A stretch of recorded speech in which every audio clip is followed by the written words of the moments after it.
Ang kwentong ito ay hango sa totoong buhay. Mula ito sa isa nating kabayan na itago na lamang natin sa pangalang Danny.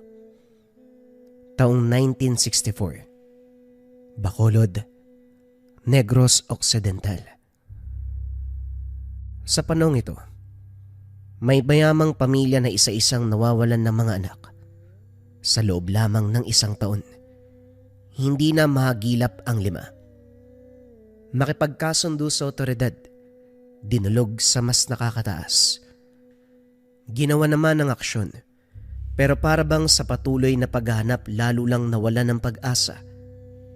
Panahon ang lumipas, pero wala ni isa ang natagpuan, hanggang sa nagpa siya na manawagan sa taong bayan. Sino man ang makahanap sa mga bata ay gagantimpalaan ng malaking halaga. Libo-libo ang patong bawat ulo. Ito ang umagaw sa atensyon ng magkaibigang Danny at Roy. Nakikiusap ako sa inyo. Tulungan niyo kaming mahanap ang mga anak namin. Magbabayad ako, hindi lang pera. Magbibigay ako ng lupa, alin man sa ari-arian namin. Si Roy na nakarinig. Nagningning ang mga mata.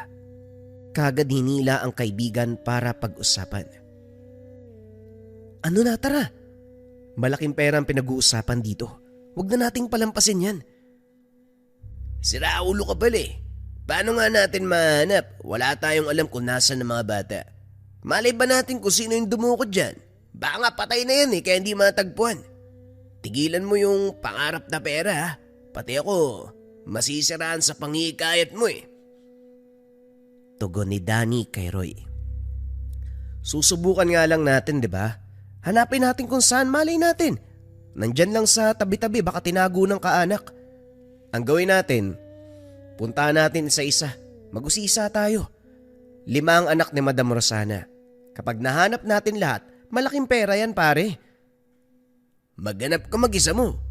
Pulis nga hindi mahanap, ikaw pa kaya? Akala mo talaga, si Madam Auring ka ba? Manguhula ka? Lakas ang tama na to. Pare, ang bilis mo kapag pera ang pag-uusapan eh. Hindi ka man lang nag-iisip ng maayos eh. Napabuntong hininga na lamang si Danny sa tinura ng kaibigan. Nang dumako ang tingin sa kumpulan ng mga tao, nakikiramay kay Madam Rosana, hindi may tatanggi na nakaramdam ng awa. Kaso nga lang, ano pa nga ba ang maitutulong ng kagaya niya? Isa pa, taon na ang lumipas magbula nang mawala ang lahat ng mga anak. Walang nakakaalam kung nasaan ang mga ito. Inakala ni Danny na maiintindihan ni Roy ang punto niya, pero nagkamali siya. Imbis na tumigil, patuloy sa pangungumbinsi. Pabalik-balik sa tahanan para ikayatin sa planong paghanap. Para matigil, pumayag na lamang, sumabay sa binabalak. Napapakamot ng ulo habang pinapanood si Roy na nakikipag-usap kay Madam Rosana. Hinayaan niya ito pero laking gulat ng magsinungaling. Nagpahula kami. Ang sabi hawak ng mangkukulam ang mga bata. Hindi namin nahingi ang karagdagang impormasyon dahil biglang naimatay ang matanda. Pero bago yun, sinabi niya ang lugar. Hindi naman sana interesado si Danny. Pero nang sabihin na may kinalaman sa kulam, biglang naagaw ang atensyon. Pinunta ng magkaibigan ang lugar. Kabundukan ang bumungad. Sa lawak hindi malaman kung saan magsisimula. Nang makapag-isip, naglagay ng palatandaan kung saan sila magkikita pagkatapos. Kanya-kanya na sa pagtahak ng direksyon. Panaybuga ng hininga si Danny. Hindi sanay makipagsapalaran sa lugar na hindi pamilyar. Aminadong kinakabahan, pero may nag-udyok na magpatuloy na hanapin ang nawawalang mga bata. Lakad lang ng lakad. Sinisilip ang bawat masukal na bahagi. Tinawag ang pangalan pero walang sagot. Tumigil siya nang makaramdam ng pagod. Habang tinatanaw ang paligid, napansin ang nakasabit na peraso ng damit sa halaman. Punit. May mantsa ng dugo. Sa unahan may sapatos ng bata.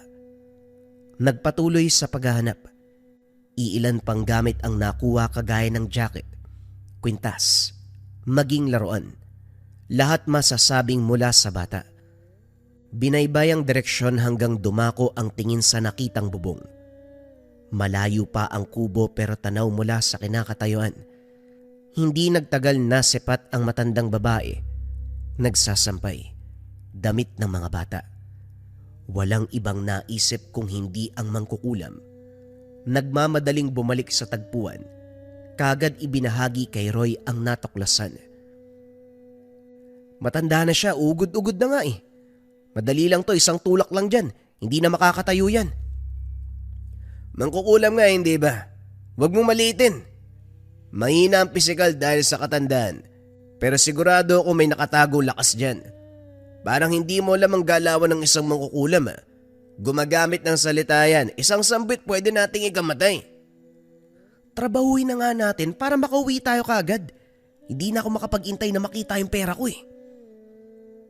Napatitig si Danny. Napailing na lang din. Oo nga pala. Dahil nga pala sa pera kaya tayo nandito. Ano muna ang gagawin natin?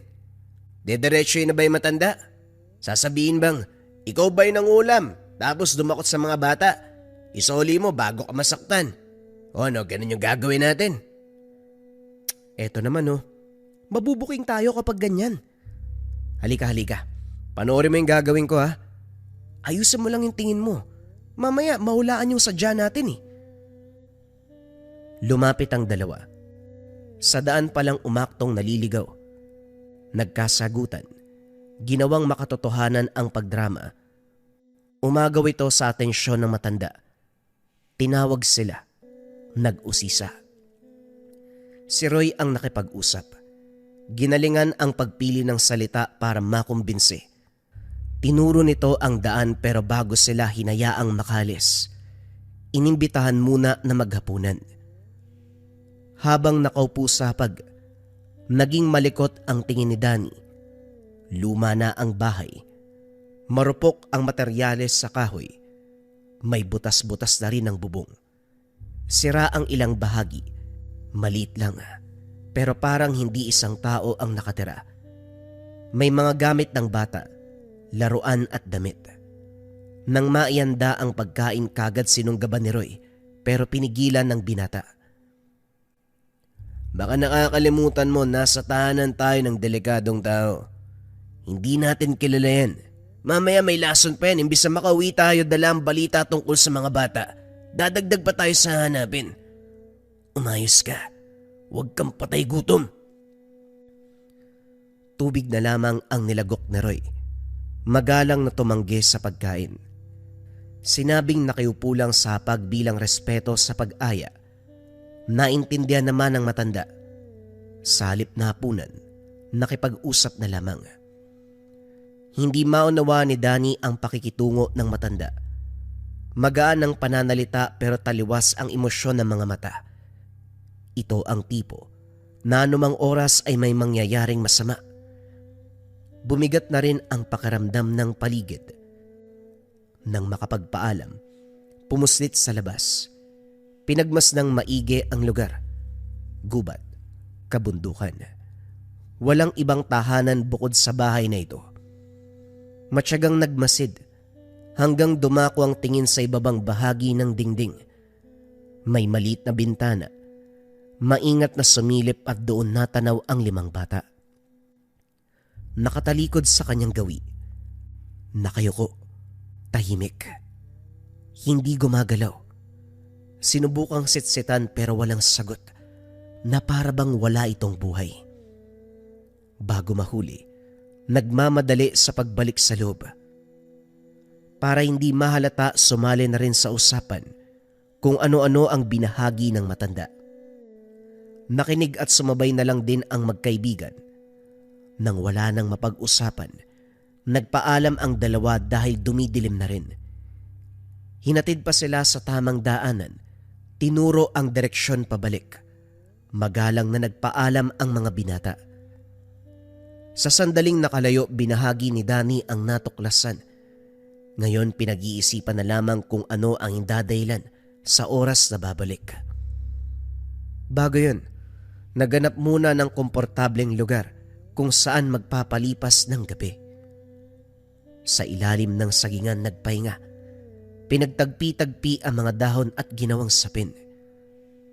Maimbing ang tulog ni Roy, pero si Danny binabagabag sa nakita.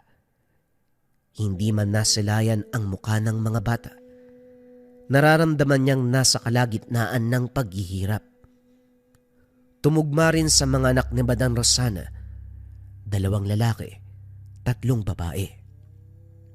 Nasa edad 6 hanggang 13. Maliban dito, hindi maintindihan ang mga gamit sa silid na yun. Parang tambakan ng mga basura. Hindi makilala ang amoy. Sa kalagitnaan ng pag-iisip, dumako ang tingin sa unahan. Malalim na ang gabi. Kalat ang dilim pero dahil sa liwanag ng buwan, naaaninag ang mga bagay-bagay. Kabilang rito ang figura ng tao. Hindi makilala kung babae o lalaki dahil nakabalot ang katawan. Mabilis ang kilos. Madaling nakapagpalit ng pwesto. Nung una inakala pinaglalaroan ng paningin, pero nang marinig ang hiyaw, naalerto si Danny. Ginising si Roy, sabay silang tumakbo. Sa bawat lingon makikita pa rin ang figura hanggang sa hindi na malayan kung gaano katagal nang tumatakbo sa lugar. Pinagpasalamat na lang ng dalawa na hindi nagkahiwalay. Sa kabutiang palad, nawala din ang imaheng iyon. Dito nakahinga ang magkakaibigan. Buisit, kamuntikan pa akong atakihin sa puso ah. Ang lakas ng kabog ng dibdib ko. Akala ko, mabangis na hayop ang makikita sa gubat. May multo rin pala. Multo nga ba? Sa dami ng karunungan sa mundong ito, mahirap nang tukuyin kung multo o kagagawan ng tao ang isang bagay. Yung nakita nating parang tao naman Pinaglalaroan tayo, tinatakot. Bakit mo ba kasi ako kinumbinsi na sumama sa'yo? Dinadamay mo ako sa takutan Uy, wag mo nga akong sinisisi. Oo, kinumbinsi kita. Pero ikaw naman tong pumayag kagad nung marinig ang tungkol sa hula. Naninisi pa to.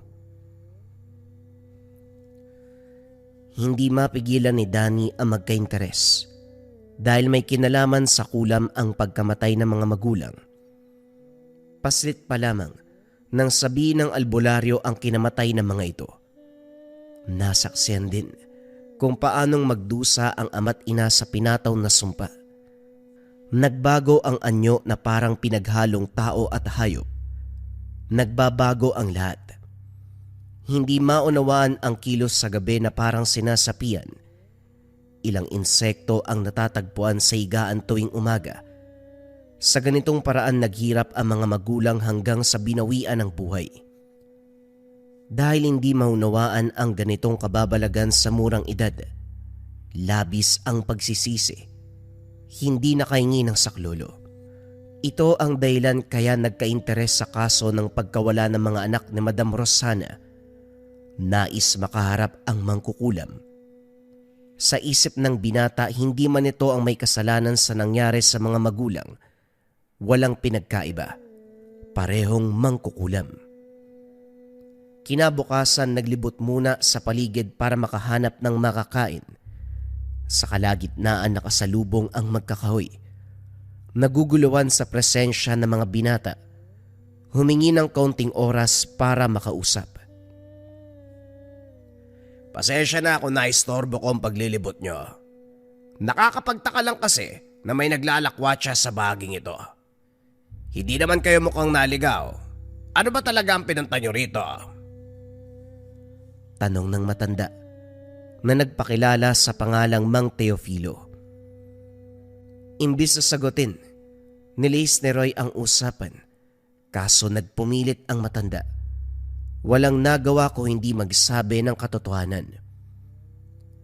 Sa lugar po kasi namin, may magkakapatid na nawala.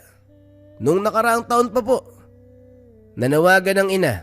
Nandito kami, tumulong sa paghanap. Ang lugar na ito ang sinasabi ng mga hula. Pinahulaan kasi kung nasaan ang mga bata Nagbago ang reaksyon ni Mang Teofilo. palihim na sumulyap sa direksyong kinalalagyan ng tahanan ng matanda na tinutuluyan nila. Tumatango pa ito. Ilang sandali pa ay naunang lumakad. Parang may sinasabi yung kilos ni Mang Teofilo ah. Napansin mo ba tumingin siya dun? Sa tahanan ni... Patay. Hindi natin natanong yung pangalan ng ali. Maging handa na lang tayo sa mga susunod pang makakasalubong. Parang maraming tinatago ang lugar na to. Nagpatuloy sa paghahanap ng makakain. Inihaw ang nahuling manok. Sinamahan na rin ng bungang kahoy na nakuha sa tabi-tabi. Pinag-usapan ang susunod na gagawin. Nang magkasundo, nagmamadaling bumalik sa tahanan ng ali. Nagbitbit ng mga prutas para patuloy na gampanan ang pag-aakto. Sa kabutiang palad walang tao. Hindi magilap sa paligid ang matanda. Sinamantala ang pagkakataon. Dumiretso sa ilalim na bahagi ng tahanan. Kanya-kanya sa pagduwal sa pagbungad ng matapang namoy. Para bang nabubulok na karne. Dumagdag ang malansang dugo. Nilalangaw ang paligid. Bukod sa lumang kagamitan, umagaw sa atensyon ang partikular na bahagi kung saan nakatambak ang punit na mga damit. Buhok, kuko, daliri, parte ng tao. Sa tabi naman natutuyong mantsa ng dugo sa sahig at dingding. Sa ngalan ng Ama, Anak at Pare, hindi na tao ang mga to. Wika ni Roy. Napatanda ng krus nang dumako ang pansin sa mga bata. Maputla ang balat. May bakas ng tahi kung saan-saan. Wala ng kuko. Hindi pantay ang pagkakagubit ng buhok. Nangingitim ang mga labi. Mulat pero wala ng kamalayan sa paligid. Nanlalamig at naninigas ang katawan. Ang ipinagtataka lang, wala na itong buhay pero nananatiling nakatayo. Sinubukan pang itulak pero nagmistulang matigas na pader. Hindi magalaw. Bago makapag-isip ng susunod na hakbang, nagmamadali sa paghahanap ng malulusutan nang marinig ang ingay sa taas. Nakabalik na ang matanda. Sa kabutiang palad nakatakas naman ang magkakaibigan.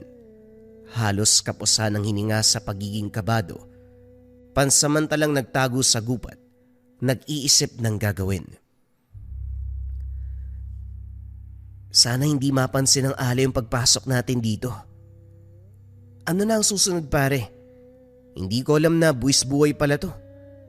Pero mas nakakatakot yung nangyari sa mga bata ah. Paano nangyari yung ganun? Walang naisagot si Danny sa tanong ng kaibigan. Kahit ito man ay walang ideya. Sa pagbalik, nasilip ang ginawa ng matanda. Nagsasalitang mag-isa. Sinusuklayan, pinapaliguan, binibihisan ang mga bata. Dahan-dahang inlalalayan palapit sa mesa. Sinusubuan ng pagkain. Pagkatapos nun ay nagbuklat ng libro. Binasahan pa ng kwento. Baliw na nga siya. Pero nung nakaraan nakakausap naman natin ang matino ah. Anong pakulo yung nilalaro ng babaeng yan? Sariliin mo na lang muna mga tanong dahil maski ako naguguluhan na. Kailangan madala tayo pabalik para mapatunayan na nahanap na nga natin ng mga bata. Hindi tayo papaniwalaan kung salita lang. Dapat merong ebidensya. Anong gagawin mo? Magbubuhat ka ng patay. Hoy Danny, kilabutan ka naman. Sa muling pag-alis ng ali, mabilisang pinasok ng mga binata ang tahanan. Kinuha ang ilang gamit ng mga bata na may palatandaan sa kanila. Pagkatapos nun, nagmamadaling tinahak ang daan pauwi. Dumiretso sa tahanan ni Madam Rosana. Humagulgul ito nang makilala ang mga gamit. Kinumpirma na pagmamay-ari ng mga anak. Lalo itong nawala sa sarili nang ibahagi ang kalagayan. Hindi kinaya ang naririnig. Bago matapos ang pagsasalaysay, bigla itong nahimatay. Ang asawa nitong si Don Mariano ang kumausap kay Danny at Roy. Inakalang matutuwa sa ginawa ng mga binata, pero sermon ang inabot. Nagalit ito. Nakiusap pang huwag mangialam sa kaso. Hiniling pa nakalimutan ang natuklasan. Nagkunwari na walang natagpuan sa kagubatan. Nagbayad naman ito ng halagang pinangako ng asawa, pero dumagdag ito sa iisipin nila Danny. Hindi sila hinayaang makausap muli si Madam Rosana. Sandali. Tama ba yung narinig ko sa lalaking yun? Nahanap na nga yung bangkay ng mga anak niya. Ganun pa ang sasabihin. Parang lumalabas. Siya yung may gawa kung bakit nawala yung mga bata eh. Pareho tayo ng iniisip. Sana nga lang mali tayo. O baka naman, ayaw niyang pag-usapan kasi sabihin na nating bangkay na. Pero kahit buto pa ang matagpuan, hindi ba dapat bawiin para man lang mabigyan ng maayos sa libing? Mga anak niya yun eh. Anong klaseng ama yun? Bahala siya. Ang importante rito may pera. Isang bag pa nga o ang bango pare. Amoy mo, dali. Wika ni Roy habang dinarama ang tuwa ng may maraming pera. Kagad binilang ang kabuuan at hinati sa parehong halaga. Inilapag sa mesa ang pera ni Danny. Nagpaalam itong umalis. Naiwan ng binatang nahulog sa malalim na pag-iisip. Binabagabag sa nangyari sa tahanan ng Ali. Dumagdag pa ang kilos si Don Mariano. Wala siya sa posisyon na mangialam, pero nakaramdam ng responsibilidad na alamin ang katotohanan. Pinalipas ang araw, nagmamatyag, nakikibalita sa takbo ng investigasyon. Sinarili muna nila Roy ang natuklasan para pag-aralan ang kaganapan. Lalo na ang mga pulisya at si Don Mariano. Katulad ng inasahan, hindi may kakaila ang kahinahinalang kilos. Sa pagkakaunawa ni Danny, inutusan ang pulisya na wag nang hanapin ang mga bata. Kumbaga, ipapakita sa mga tao lalo na kay Madam Rosana na ginagawa ang trabaho. Pero ang totoo ay hindi. Kinumbinsi pa nito na itigil na lamang ang investigasyon at tanggapin ang pagkawala ng mga anak. Kaso ayaw ng asawa. Ang lalim ng iniisip mo ah. Huwag mo sabihin na hindi mo pa rin nakakalimutan yung tungkol sa Ali. Alam mo, kahit ako man nakukonsensya eh. Kaso, ano bang laban natin kay Don Mariano? Pulis siya nga napapasunod eh. Pero tama bang manahimik na lang? Gayong may nalalaman naman tayo. Kausapin natin si Madam Rosana. Sabihin natin na handa tayong tumulong. Kukunin ang bangkay ng mga bata doon sa tahanan ng Ali. Hoy, naririnig mo ba yung sinasabi mo ha? Kung makapagsalita ka, akala mo may laban tayo sa mangkukulam ha? Sa nangyari doon? Ayoko nang umulit ha? Napansin ni Danny ang pamumutla ng balat. Pumapayat. Naninilaw ang mga mata. Panay ang pag-ubo. Naglalabas ng malapot na plema. May sakit ka ba? Nagkasala ka siguro sa engkanto doon sa gubat. Ganyan ka na ilang araw pagbalik natin mula doon. Nagpatingin ka na ba? Kulang siguro ng tulog. Napapadalas ang pagpupuyat ko eh. Gabi-gabi sa pasugalan tapos umiinom pa. Tigil-tigilan mo ang pagsalo sa basa ng iba. Minsan nagdudulot ng sakit ng tiyan lalo na sa inuman. Diyan nakuha ni Mang Toto ang sakit na hepa eh. Tignan mo ang nangyari. Labas-pasok sa ospital. Magpahinga ka rin, awat sa pagsusugal, pinapatay mo ang sarili mo eh. Sa kabila ng sinabi, duda si Danny na dulot ito ng pagpapabaya ni Roy sa sarili. Hindi niya alam kung saan nakakuha ng ideya, pero malakas ang kutob na gawa ito ng Ali. Dahil sa iniisip, kumuha ng ilang hibla ng buhok at dinala sa albularyo. Katulad ng iniisip, kasalukuyang dinanas ang sumpa ng barang. Tatapatin kita, Danny. Hindi madali ang sitwasyong ito. Mahirap gamutin dahil direktang nakakonekta ang sumpa sa katawan at kaluluwa ng biktima. Ilan lang ang nakakaalam ng pamamarang ito.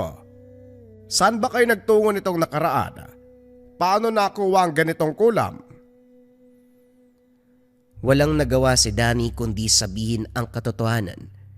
Pinaliwanag ang natuklasan sa kabundukan, sa tahanan ng Ali, at sa biktimang nakakulong doon. Tahimik na nakinig ang albularyo. Inunawa ang detalye. Ito naman ang kinilabutan sa nalaman. Sa pagpapalitan ng opinyon, nangako si Mang Felipe na tutulong para mapakawalan ang mga batang bihag. Sa ngayon, kinakailangan munang isalba ang buhay ni Roy. Dinala ang kaibigan sa tahanan ng albularyo, si Nuri. Binigyan ng pangunahing lunas para humupa ang kalagayan. Pagkatapos inihanda para sa isasagawang ritual. Inihipan ng dasal. Maya-maya pa nawalan ng malay si Roy. Sinugatan ang balat. Binuhos ang katas mula sa ginawang lunas. Ilang sandali pa nagkamalay ang binata. Nagwawala. Sumisigaw na parabang maging kaluluwa na sasaktan. Patuloy sa pagdurugo ang sugat hanggang sa may gumalaw sa ilalim ng balat. Kusang lumabas ang insekto. Gumapang, pero kalaunan binawian ng buhay. Muling nagsambit ng orasyon habang tinatahi ang sugat. Iho, tinanggal ko na ang insektong nagkakarga ng sumpa. Pero hindi ako sigurado kung mabubuhay si Roy. May kapit pa ang kulam sa kaluluwa nito. Ipagpapatuloy ko pa rin naman ang ritual pero uulitin ko. Walang kasiguraduhan. Sandali, hindi ko po maintindihan. Hindi ba kasabay ng pag-alis ng insekto ang sumpa? Bakit may kumakapit pa? Pamahika ng tawag sa pamamarang ito. Mataas na uri ng kulam.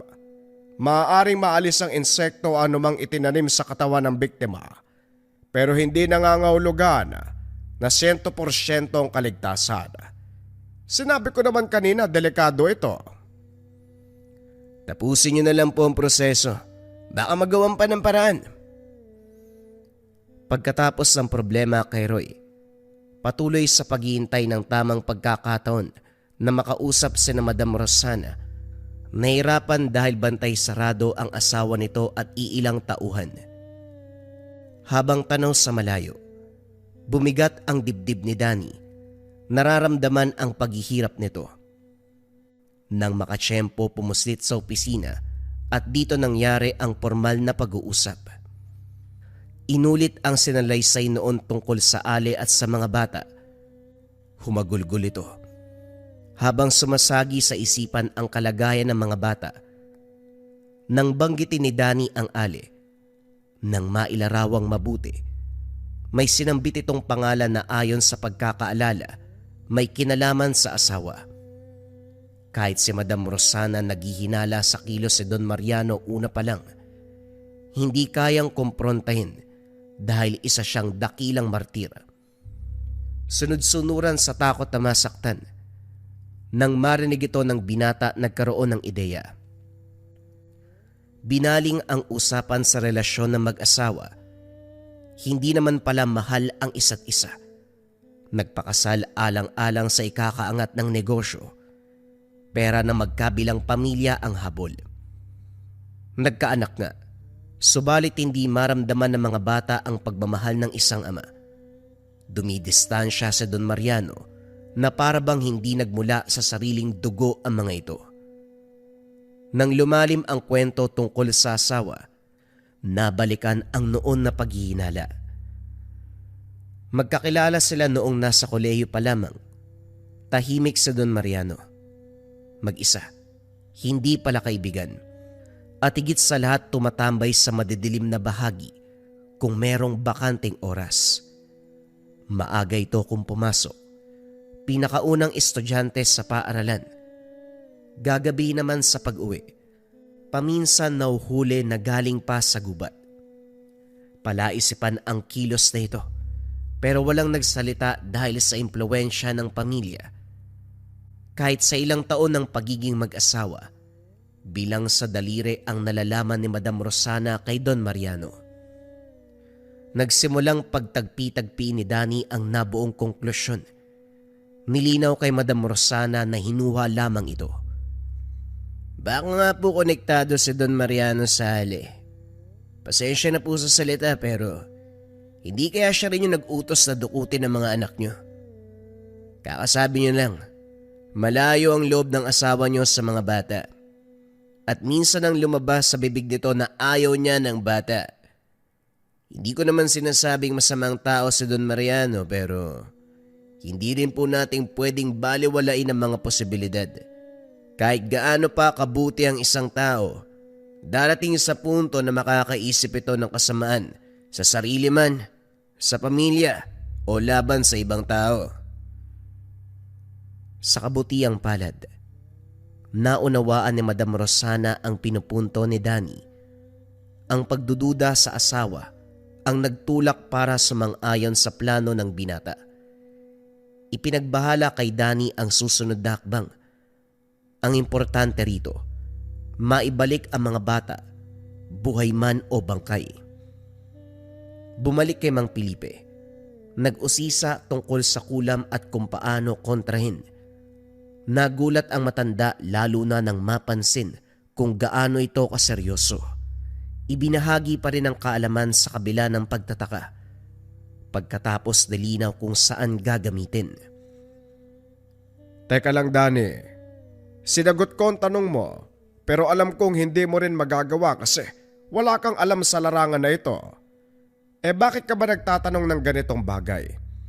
Binisita ko si Roy.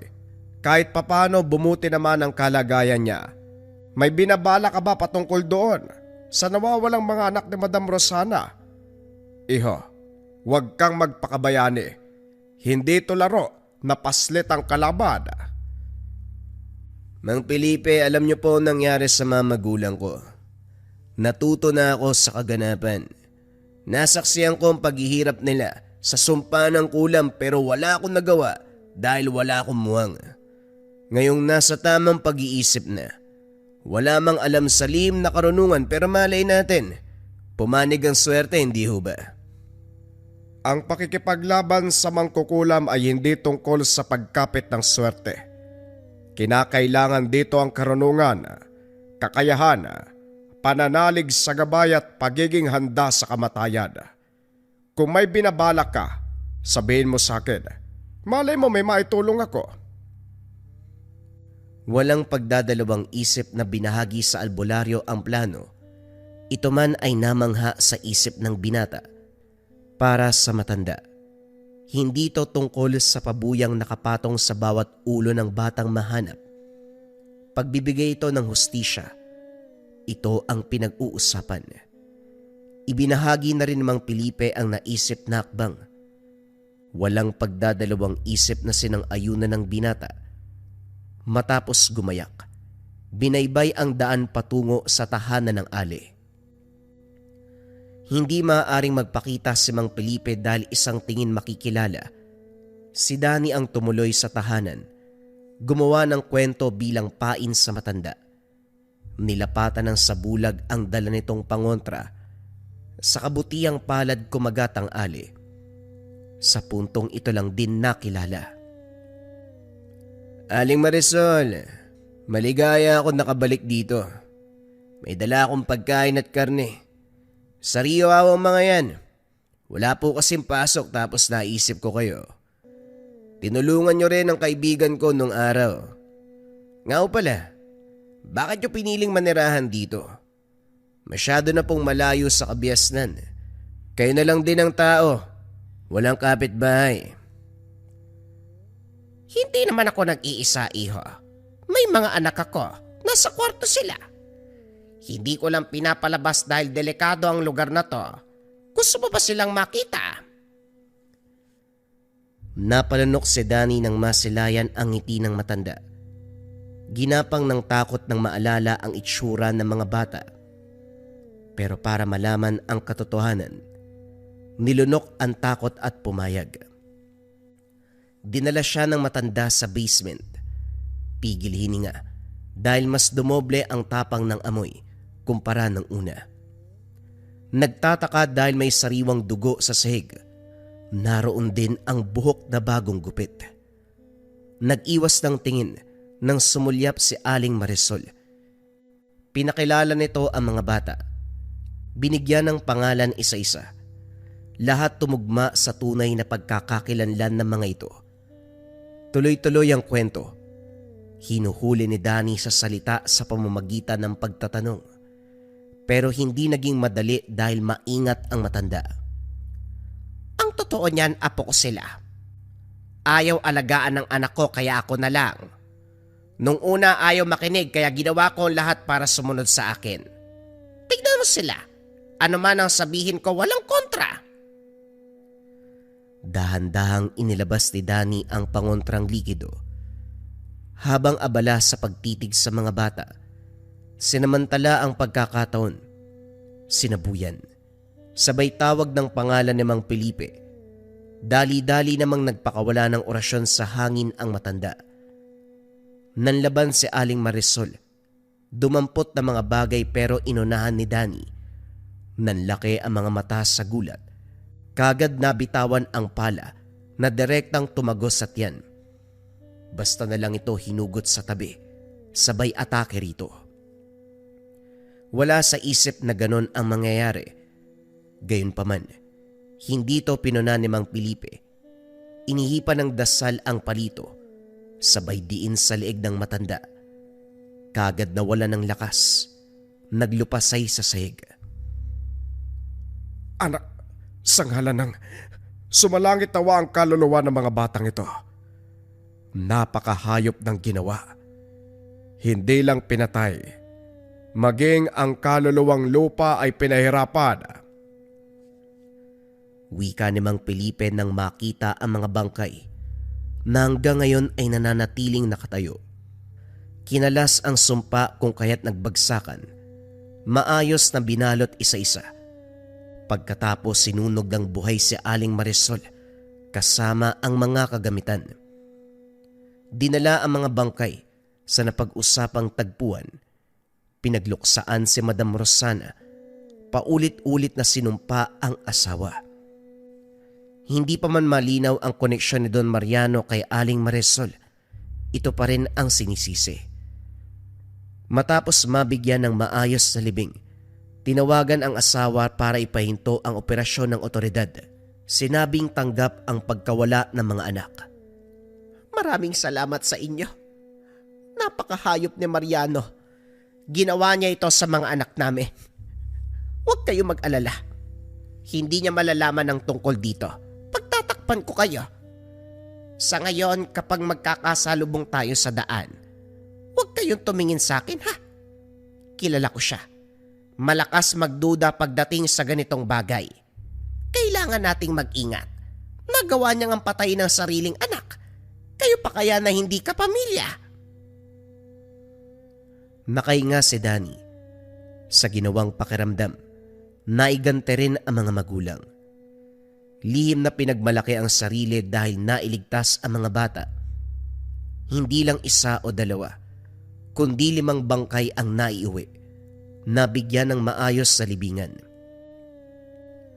Lumipas sa mga araw, kalagayan naman ni Roy ang tinutukan. Kagaya ng sinabi ni Mang Felipe, hindi madali ang pakikipaglaban sa kulam. Gayunpaman kahit papano may mabuting pagbabago. Unti-unting nanumbalik ang lakas. Makalipas ang buwan, tuluyan ang nakaligtas sa kulam. Habang nagpapatuloy sa buhay, nabalita ng magkaibigan ang isa-isang pagbagsak ng negosyo ni Don Mariano. Kahit ang negosyanteng tinuring na pinakamayaman na baon sa utang, pinaghahanap ng pinagkakautangan, humantong sa punto na hindi magilap matapos maglayas. Binisita ni Danny at Roy si Madam Rosana. Sa kabutiang palad, hindi ito nasangkot sa isyu ng asawa. Magkaiwalay naman pala ang pinapatakbong negosyo. Subalit kapansin-pansin ang pagbabago sa pisikal na anyo nito. Dahan-dahang bumagsak ang kalusugan, maging ang kulay ng mata ay nagbago rin. Habang nakatitig, nanumbalik sa alaala ang nangyari sa mga magulang. Ganito ang umpisa ng sumpa. Pagkatapos ng pagbisita, binagabag sa kalagayan ni Madam Rosana. Nang hindi matahimik tumakbo sa tahanan ni Mang Felipe, nag-usisa sa sintomas ng kulam. Marami ang binanggit sa dami ng uri. Naudlot ang usapan tungkol dito nang isingit ng matanda ang gawain ni Aling Marisol. Nagsaliksik ako pero walang sapat na impormasyon. Hindi ko alam kung gawa lang ng purong kulam o baka kalahating demonyo ang matandang yon. Kaya kahit ang katawang lupa nagawang patagalin. Niwala ngang senyales ng pagkaagdas eh. Bangkay na lang pero nakakatayo pa rin. Nga pala, nagtatanong ka ulit tungkol sa kulam. May problema na naman ba? Si Madam Rosana po. Nakikita ko sa kanya nangyari sa mga magulang ko. Dahan-dahang bumagsak ang katawan eh. Yung kulay ng mata biglang nagbabago. Tapos mararamdaman na may problema talaga. Gusto ko ang pagpansin mo sa ganitong detalye. Pero baka nakakalimutan mo na hindi lahat ng ganong sintomas ay dahil sa kulam. Pwedeng dulot lang ng pagpapabaya sa sarili. Mahabang panahon din ang pagluluksa ni Madam Rosana sa sinapit na mga anak niya. Dumagdag pa ang problema sa asawa. Walang nakakaalam kung kumakain pa ba ng tama o may sapat na tulog yan. Tama naman ho kayo pero iba ho talaga ang kutob ko eh. Teka, may isa pa akong itatanong sa'yo. Hindi ba magkasama kayo ni Roy papunta doon sa tahanan ni Aling Marisol? Bakit siya lang ang tinamaan ng kulam? Nang mahanap ko mga gamit doon, kayong dalawa ang pinatawan niya ng sumpa pero kay Roy lang tumama. Dani, tapatin mo nga ako iho. May nalalaman ka bang paraan para makaiwas sa sumpa? Napakamot ng ulo si Danny habang nag-iisip. Sa ginawa, bahagyang umangat ang damit. Dumako ang tingin ni Mang Felipe sa bewang. Hindi makapaniwala na merong tinatangan. O bakit ganyan ho kayo makatingin? Hindi naman ako multo ah. Habak. Meron kang habak. Nauunawaan ko na. Hindi ka tinatablan dahil sa tangan mong habak. Saan mo nakuha yan? Masyadong pamilyar ang itsura. Bigay ito ng ama noong paslit pa lamang. Ang sabi proteksyon sa masamang tao. Ibinili na huwag tanggalin kahit tumanda na. Walang ideya kaya binaliwala. Ngayon lang nalaman ang tunay na gamit. Hindi makapaniwala sa pagpapaliwanag ni Mang Felipe tungkol dito. Hindi lang laban sa taong may masamang balak, pati na rin sa kulam, parang, aswang, at iba pang elemento o kababalagan. Nagbungkay pa ang albularyo na aralin ang dasal at orasyon, pero tumanggi si Danny. Hindi na nais pang palalimin ang pagkakakilala sa lihim na karanungan. Sa nangyari pa lang sa isyu ng kulam, hindi madali ang pinagdaanan. Bumalik ang usapan tungkol kay Madam Rosana. Binisita na lamang ni Mang Felipe para personal na masuri. Namangha sa binata. Tama ang hinala. May kapit ng kulam sa katawan ng negosyante. Nang magsagawa ng ritual, napailing na lamang. Ang nasa likod nito ay walang iba kung hindi si Don Mariano. Ano ba talaga yung problema ng taong yun sa akin? Pagkatapos sa mga anak ko, ako naman? Kung ganito lang palang sasapitin, sana hindi na ako nagpatali sa kanya. Pinakasalan ko pa. Tiniis ang pagmamaltrato tapos ganito ang aabuti ng pamilya ko. Hayop na yan, walang kaluluwa. Demonyo! Tama na. Walang magagawa yan. Hindi pag-aanong nag-ugat ang sumpa, kaya madadaan pa natin sa gamutan. Yun ay kung papayag kayong gamutin kita, nasa iyo pa rin ang pagpapasya. Manong naman, otomatiko na yan. Kapag nagpasuri ang tao, magpapagamot yan. Malay mo baka may ibang desisyon. Gusto ko lang na malinaw at maayos sa pag-uusap bago isagawa ang akbang. Si Madam Rosana na mismo ang sumagot. Walang pagdadalawang isip na pumayag. Kaagad isinagawa ni Mang Felipe ang panggagamot. Inihipan ng dasal, sumambit ng orasyon.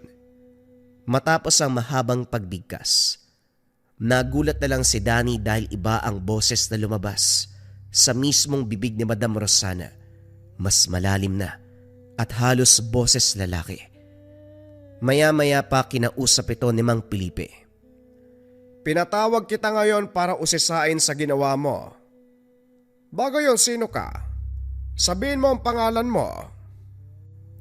Sa tingin mo ba magsasalita ako? Inasahan ko na natatawagin mo ang aking espiritual na kakayahan. Bago mo ako makilala, kilalang kilala kita. Mali pala. Dapat ako magsabi. Bago kita pinatawag, kilala na kita kung sino ka.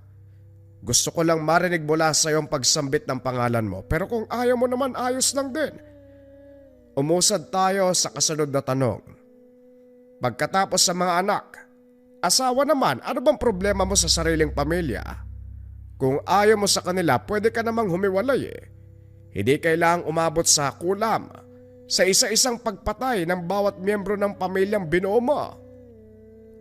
Masyado kang maraming alam. Pero pasensya ka na. Tikom ang bibig ko sa katanungan mo.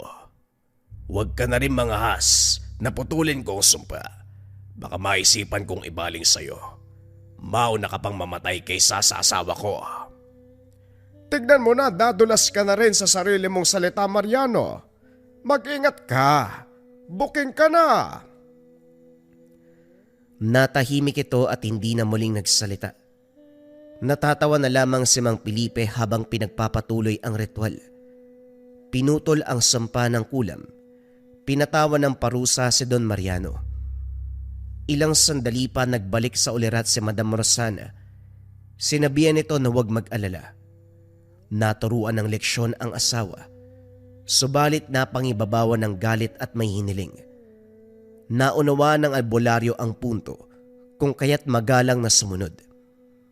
Hindi matahimik si Danny nang basta na lamang lumakad si Mang Felipe. Hindi narinig ang pag-uusap sa pagitan nito at ni Madam Rosana, kaya naman nagpapatanong. Sa pagkakaintindi sa kilos ng matanda ay may binabalak. Hindi tinigilan hanggat hindi sumasagot. Sumama si Danny sa paghahanap. Hindi inasahan sa kaparehong kagubatan matatagpuan si Don Mariano. Ang nagturo, ang magkakahoy na si Mang Teofilo. Hindi nakaligtas kay Mang Felipe kaya nagsabi ng totoo. Sa katunayan, kilala ng matanda ang negosyante pati na rin ang namayapang mangkukulam. Dito nalaman, pangalawang ina ni Don Mariano si Aling Marisol na siyang nagturo sa kanya ng kulam. Dinala sila sa tahanan kung saan ito nagtatago.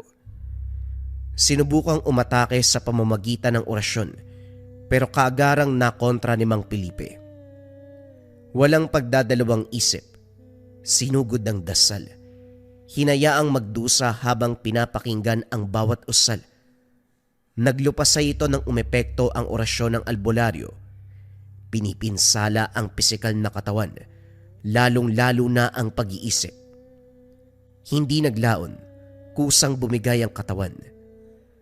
Nanginginig si Danny habang nakatitig sa bangkay ni Don Mariano. Hindi inasahan na muling makakasaksi ng kamatayan. Bago matauan, narinig ang utos ng albularyo kay Mang Teofilo. Pinahukay ng libingan. Bago tinabunan ng lupa, sinunog ang bangkay. Teofilo ang pangalan mo, hindi ba? Naunawa naman siguro ang pangyayari. May papagawa ko sa'yo. Isang bagay lang naman. Huwag na huwag ka magsasalita tungkol dito. Nakita mo mga mukha namin. Burahin mo sa isipan at kalimutan. Nagkakaintindihan ba tayo?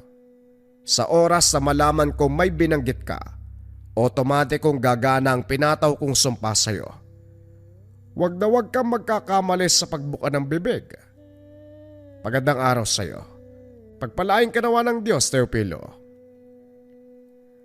Napalunok ang matanda sa banta ng albularyo. Kahit si Danny, kinilabutan.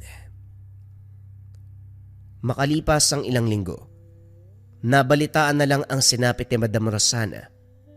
Sinara ang lahat ng negosyo. Pinamigay ang mga ari-arian at pera sa mga nangangailangan. Pagkatapos kinitil ang sariling buhay. Walang nakakalam kung ano ang rason. Pero para kay Danny, gusto magpahinga matapos ang lahat na nangyari sa pamilya. Sino ba namang hindi mapapagod sa mga kaganapan? Asawa ang dahilan kung bakit nawalay sa mga anak. Maging siya ay pinagtangkaan. Sumalangit nawa ang kaluluwa ni Madam. Mabuting tao pa naman sana. Si Danny sa kabilang banda. Pinagdasal ang kaluluwa ng yumaong negosyante. Pagkatapos ng kaganapan, balik sa normalang buhay. Tuloy sa pakikipagsabayan sa galaw ng mundo. Naging kampante ang binata dahil ayon kay Mang Felipe. Habang nasa kanya ang habak, hindi siya masasangkot sa anumang kapamakan. At palagi niya ring tatandaan, ito rin ang naging daan upang malutas niya ang isang kababalagan. Isang pamilya ang naubos. Dahil sa kababalagan, dahil sa lakas ng mangkukulam. Depensa sa lahat ng uri ng sumpa na may kasamang rebuelta o balik sumpa. Ito ang Marahuyo Bracelet. Napakarami ng natulungan ng Marahuyo. Mula sa pagbibigay ng ginhawa sa nararamdamang sumpa at pagbabalik ng sumpa sa mga taong nang biktima sa kanila.